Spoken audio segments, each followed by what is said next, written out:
Olá pessoal, tudo bem com vocês? Bem-vindos ao nosso canal Biosimples. Hoje nós iremos falar sobre um tópico muito importante em imunologia, que é a organização dos loci dos genes das imunoglobulinas, os anticorpos. Nós vamos iniciar entendendo a estrutura da imunoglobulina. Vamos entender através de um exemplo aqui, uma imunoglobulina G.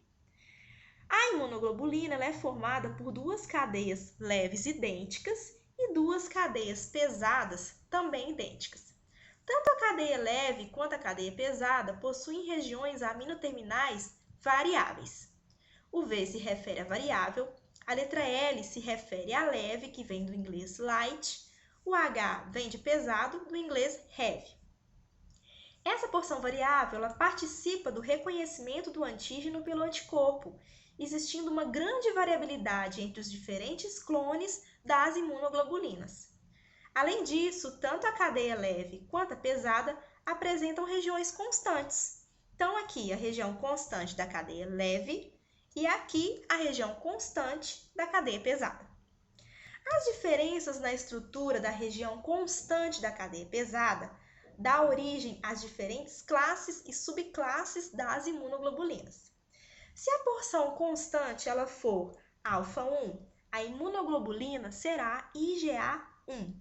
Se a porção constante for alfa-2, a imunoglobulina será IgA2.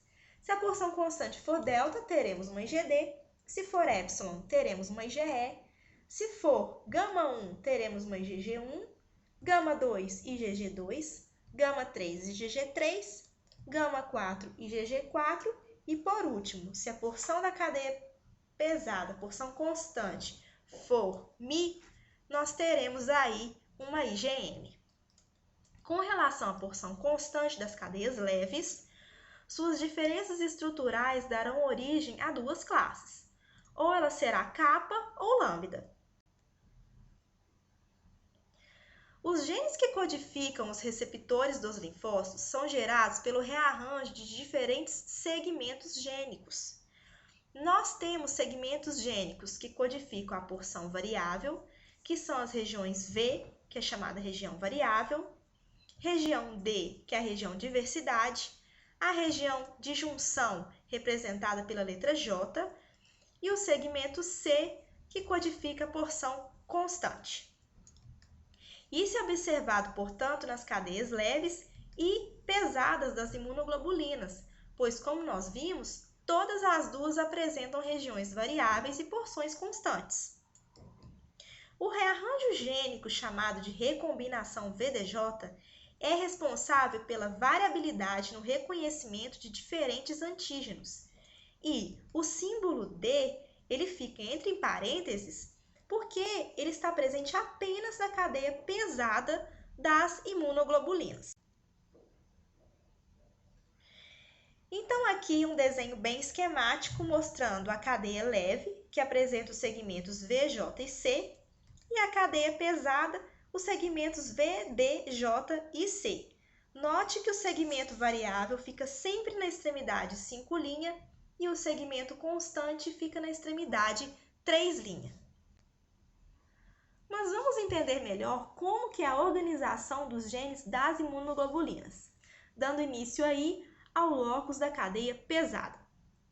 Esse locus ele apresenta um tamanho de 1.250 kilobases e está presente no cromossomo 14. Para a gente entender, vou colocar aqui de novo um esquema simplificado desse locus, mostrando que ele apresenta os segmentos V, D, J e constante. Na extremidade 5', há um agrupamento de genes V variáveis, com aproximadamente 45 genes. Os segmentos V para cada locus estão espaçados por intervalos longos de DNA. Observe que na extremidade 5' de cada segmento variável existe um exon líder, mostrado aqui em cinza, chamado de peptídeo sinal, que lhe serve para dirigir a proteína sintetizada para o seu destino final na célula. Aqui está representado o segmento de diversidade, existem 23 distintos. Logo mais adiante, em verde, o segmento de junção e, por fim, o segmento constante. Note que na porção 5' e 3' desse segmento constante, nós temos um amplificador mostrado em vermelho. E ele serve para maximizar a atividade de transcrição do gene. Esses segmentos constantes, eles vão codificar aqueles 9 diferentes isotipos das imunoglobulinas que a gente viu. O processo de recombinação VDJ, ele envolve a seleção de um gene V, um segmento D e um segmento J em cada linfócito. Então, vamos ver aqui um exemplo. Na recombinação foi selecionado, por exemplo, o gene variabilidade V1, diversidade D3, junção J5 e o segmento constante Mi. Portanto, nós temos uma IgM com uma determinada especificidade que foi ditada pela recombinação dessa porção variável. Um outro exemplo aqui, nós temos uma imunoglobulina IgD. Por quê? Porque o seu segmento constante é delta. A sua especificidade foi determinada nesse exemplo pela recombinação ocorrida na porção variável que contém os segmentos V4, D2 e J1.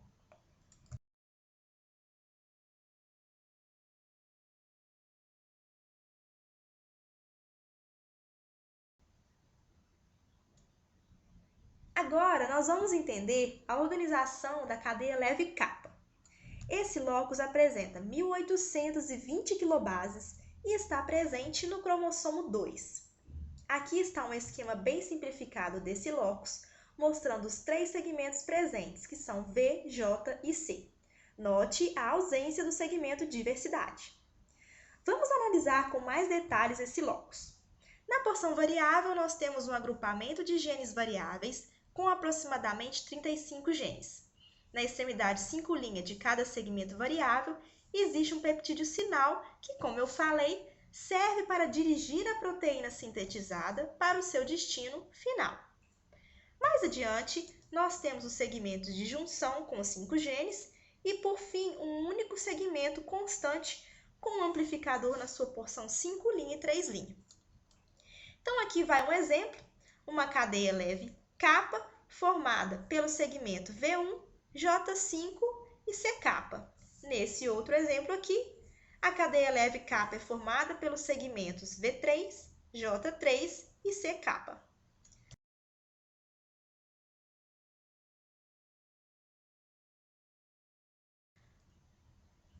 Por último, nós vamos entender a organização da cadeia leve lambda.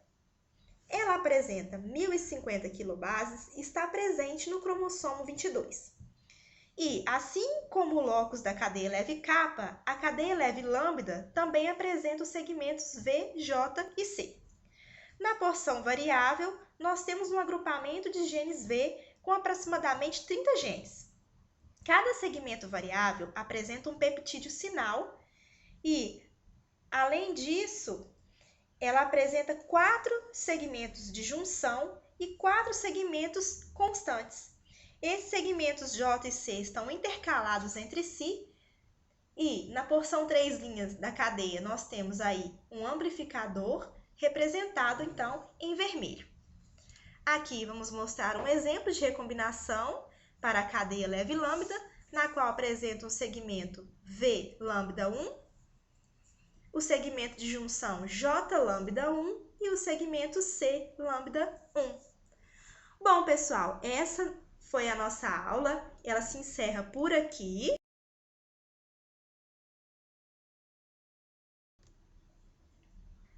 Essa foi a referência que eu usei para montar essa aula.